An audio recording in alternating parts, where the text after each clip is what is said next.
I never believed in ghost stories. Not really. Even growing up in a town like Gonçalves, where people whispered more than they spoke, and the mist never seemed to lift completely, I still thought most legends were just rural fantasy, bedtime, thrills told by parents who wanted their kids to behave. But what happened to me in that bathroom, what I saw, what I felt, it changed everything. My name is Isabel, and this is the story of how I survived her. When I was 16, we moved from Belo Horizonte to Gonçalves after my parents split up. My mother said we needed a fresh start, but I could tell she was running away. From my father, from shame, from herself. Gonçalves was small, damp, and quiet. The kind of place where you could hear your neighbors breathing at night. The only high school in town was Julia Ferreira State School, a concrete rectangle built in the 70s, stained by rain and neglect. On my first day, I noticed how every hallway echoed too much, like sound traveled longer than it should have. They placed me in Suo Ano B. The other students were cautious, not unkind, but cautious. No one sat next to me at lunch. No one offered to show me around. The only exception was a girl named Renata. Curly black hair, nervous laugh, eyes like she hadn't slept in weeks. "Sit with me if you want," she said, "unless you scare easy." I thought she was being ironic.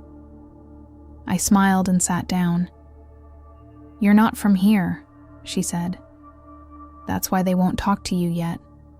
New people always attract attention and other things." "What do you mean?" She leaned closer. "Don't ever go into the girls' bathroom on the second floor, especially not after third period. That's when she's strongest." At first, I thought she was joking, or playing some stupid hazing prank on the new girl, but there was something about the way she said it. She wasn't smiling. She wasn't teasing. She was warning me. "Who is she?" Renata paused. "They call her the Loara do Banheiro. You've probably heard of her." I had. Everyone had. It's one of Brazil's most well-known urban legends.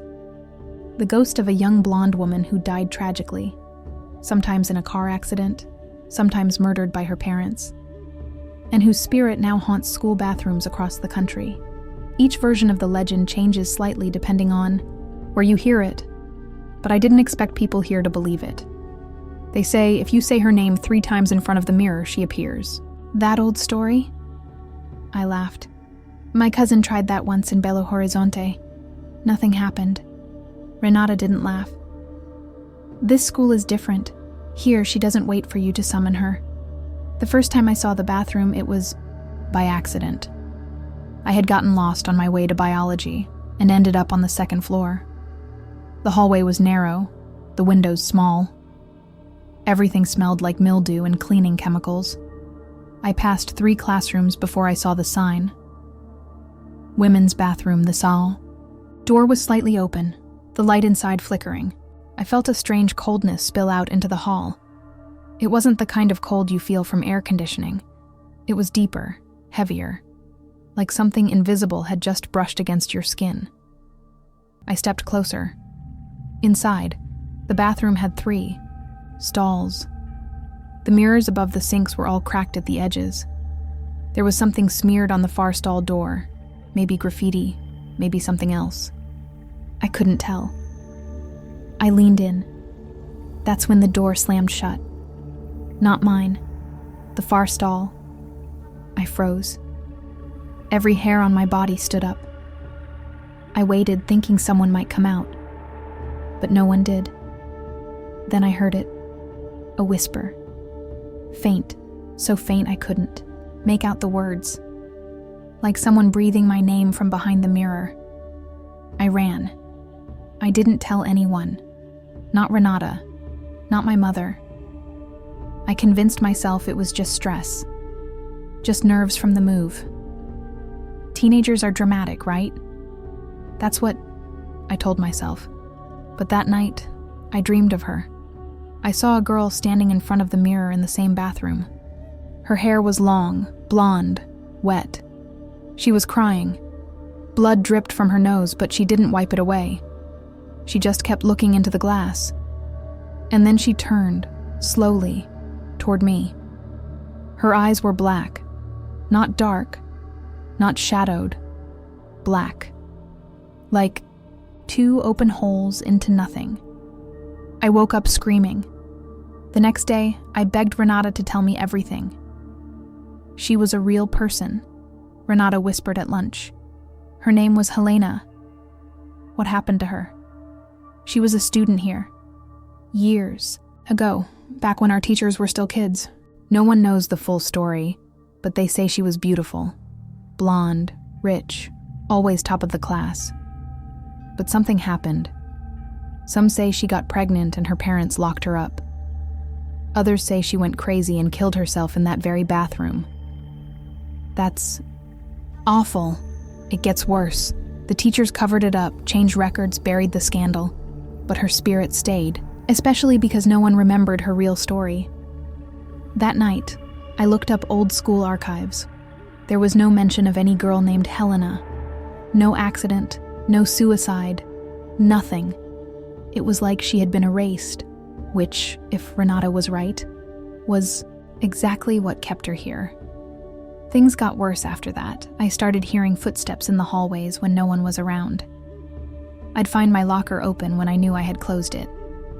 One time, I found my reflection smiling after I had stopped, and then came the blood. It started with a single smear on my notebook, then drops in my desk drawer. Then one day, in 3rd period, blood dripped from the ceiling onto my desk. No one else saw it. No one believed me, except Renata. She's chosen you, she said. You're new, vulnerable. You opened the door when you went in that bathroom. I didn't summon her. You don't have to. You just have to see her. I begged my mother to transfer me, to let me study from home. She said I was being dramatic, that I was isolating myself too much, that I needed to stop reading scary stories. She didn't believe me. No one ever does, until it's too late. One Friday, Renata didn't come to school, then Monday, then Tuesday. I called her. No answer. Her family said she was sick, but they didn't want visitors. By Thursday, rumors started. She went crazy. She attacked her reflection. They found her in the 2nd floor bathroom, screaming at the mirror. No one really knew what happened, but I did. Helena had gone after her, and I was next. I didn't go back to school for 2 days after Renata disappeared. I told my mother I had a fever. That wasn't a lie, not exactly. My body ached, my head burned, and even the thought of stepping into the school made me nauseous. But more than that, I was scared. No, not scared, terrified. Because Renata was the only one who believed me, and now she was gone. I kept staring into mirrors at home, half expecting to see Helena's face behind mine. Sometimes I thought I did. Sometimes I knew I did. By Sunday night, I couldn't sleep. My dreams were full of shadows, muffled screams, and the metallic smell of blood. I knew I couldn't run forever, so I went back on Monday. The first thing I noticed was the silence. The students weren't whispering anymore. They were quiet, dead quiet, like someone had turned the volume down on reality. The halls were dimmer, the light colder. I walked toward my classroom, but my feet felt heavy, like I was walking underwater. When I passed the stairwell that led to the 2nd floor, I heard a noise, a sob, just one. I froze. It came again, choked, broken, like someone crying inside the walls. I ran. At lunch, no one sat with me. I didn't expect them to, but I overheard 2 girls talking behind me. She's cursed. She opened the mirror. I heard Renata scratched her own eyes out. I turned around. That's not true. They looked at me like I was something other, like I was the ghost, She talks to the mirrors now, one of them whispered. That afternoon, I found a note inside my locker. No name, just one sentence. She died, looking for herself. That night, I snuck back into the school. I waited until 11:30 p.m., when I knew the night guard would be outside taking a smoke. I had taken the master key from the janitor's belt that morning. Don't ask me how. I wasn't thinking clearly. All I knew was, I needed answers. I walked the halls with only the flashlight from my phone. Every shadow stretched too far. Every creak of the wood sounded like breathing. I climbed the stairs to the second floor. The bathroom door was closed, scratched. Something had clawed it from the inside. My hand trembled as I unlocked it. Inside, the smell was overwhelming. Mold, bleach, and something rotten underneath. The mirrors were fogged even though there was no heat. The middle stall door was wide open. The others, shut tight. There was something scratched into the mirror above the sink. Look, really. I stepped forward. That's when the lights flickered. For a split second, the reflection wasn't mine. It was her. Hair wet and clinging to her face, blood dripping from her chin, eyes black as night. She smiled. I screamed and stumbled backward, dropping my phone. The stall doors slammed open. All three. Bang, bang, bang. I ran. But not before I saw the diary. It was on the sink. Small, leather-bound, old. And on the cover, carved with something sharp, H.C. Helena's initials. I didn't read it until I was safe at home. Door locked, light. On them the entries were shaky, filled with desperation and fear. They began like any teenager's journal. School gossip, crushes, complaints. But soon they darkened. They don't believe me. My parents say I'm making it up. The thing in the mirror has my face, but it's not me. Then came the final entry. Dated the day she vanished. I tried to tell them. I tried to fight it. But it's inside now. When I look in the mirror, I don't see myself anymore. I see her. And she's smiling because she knows. Soon, she'll be real again. I turned the page. There was a small mirror glued inside the back cover. I saw my face, and behind me, just for a second, I saw hers. After that night, mirrors became unsafe. At school, I avoided reflections at all costs. I walked past windows with my eyes on the floor. I turned away from the polished lab tables, but it didn't matter. She was already following me. One morning, I opened my closet and found my reflection inside the mirror had moved differently than me.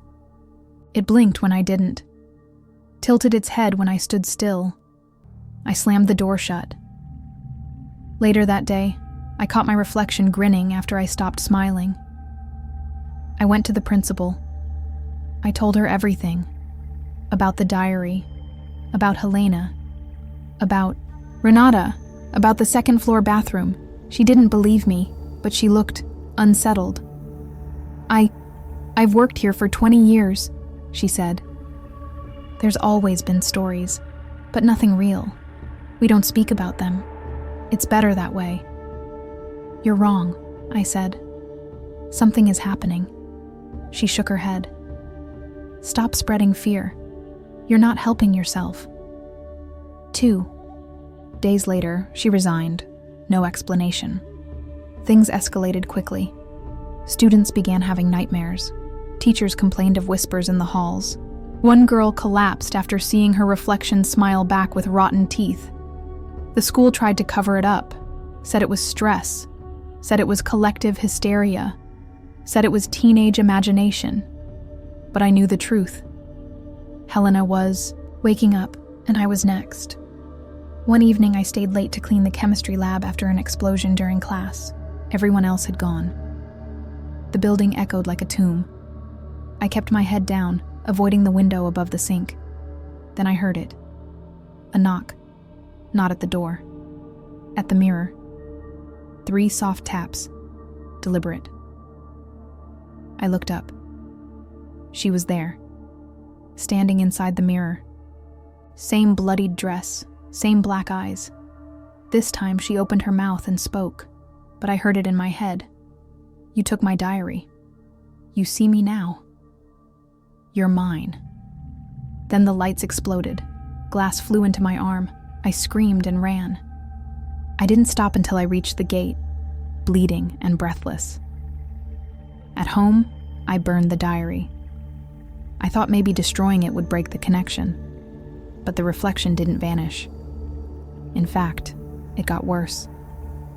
Now she followed me outside the mirror, in shadows, in corners of rooms, in dreams, always just behind me, always smiling. The next morning, I looked in the mirror, but it wasn't me. It was Helena. Her hair, her smile, her bleeding nose. And then I heard her voice from my mouth. I'm almost home. There's something no one tells you about being haunted. It's not the shadows that break you. It's the silence that follows them. The moments when you think, maybe it's over, only for the mirror to whisper your name. After the night Helena spoke through me, I didn't go back to school.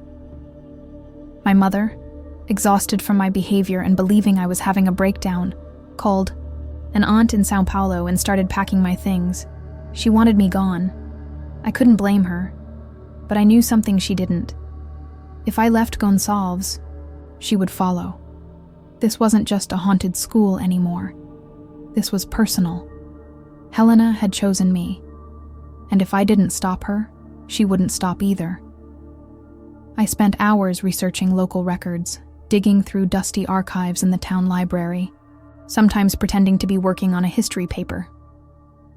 Most of the school's old files had been lost in a flood, which everyone knew was a lie. But in a forgotten corner of a storage room, I found an old staff ledger from 1993. And there, it was Helena Costa, transferred student, deceased, cause unspecified. No photo, no details. Just her name and a thin red line drawn through it. But that wasn't the only surprise. Below it, scribbled in pencil, was a name I hadn't expected. Director, Marcia Silveira, the principal who had just resigned. I found her living just outside town. At first she wouldn't talk to me, told me I was messing with things that should stay buried. But I begged, I cried, and finally, she let me in. She poured herself a glass of something strong. Her hands trembled. She wasn't always like that, Marcia said. Helena was a brilliant girl, but she had a darkness in her. She talked to things that weren't there, drew faces that didn't belong to anyone. And then she started writing backwards, in mirrors. I shivered. One day she locked herself in the school bathroom. When they found her, the mirror was shattered and she was... Marcia swallowed. She was smiling, but she wasn't breathing. I leaned in. What really happened? She died staring at her reflection. But the strange thing was, there was no blood on the floor, only inside the mirror, like something pulled her in. She lit a cigarette. I covered it up. We all did. We thought it would fade. But it didn't, I said. No, she whispered. It waited.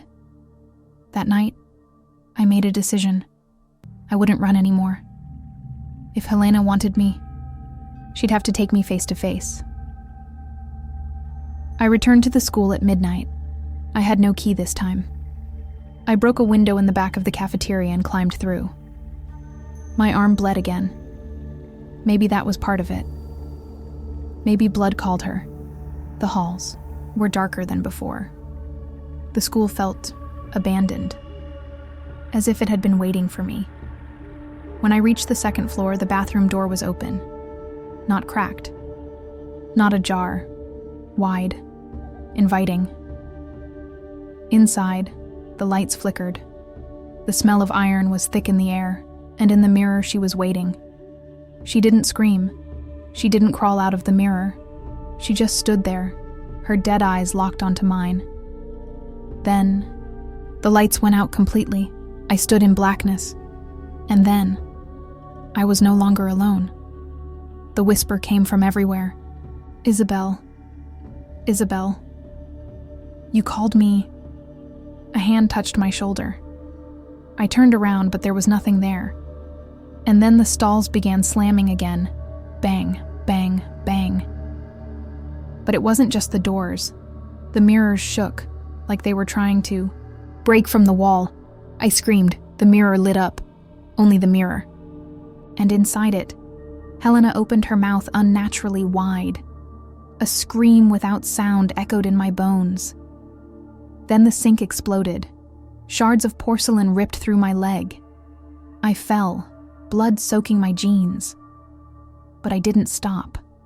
I crawled forward, toward the mirror. Because in that moment, I understood something I hadn't before. Helena wasn't trying to scare me. She was trying to replace me. She wanted my face, my name, my life. I stood, barely, and looked at the cracked mirror. My reflection blinked, but I didn't. I watched as it lifted a hand, but I hadn't moved. Then it smiled. That same slow, bleeding smile Helena always wore. I screamed, grabbed a shard of glass from the sink, and plunged it into the center of the mirror. It shattered. The light exploded, and everything went black. When I woke up, I was in the hospital. My mother was there. She was crying. They said I'd broken into the school, that I had fallen on glass, that the janitor found me unconscious. They asked if I was trying to hurt myself. I said no. I said I was trying to save myself. They didn't understand. They never do. That was 3 months ago. I never went back to Gonçalves. I live in São Paulo, now. I go to therapy. I keep the lights on at night, but I don't look in mirrors. Not directly. Because some nights, when the room is quiet and my reflection catches the light, I see her, standing just behind me, smiling and waiting. The end, or maybe just the beginning.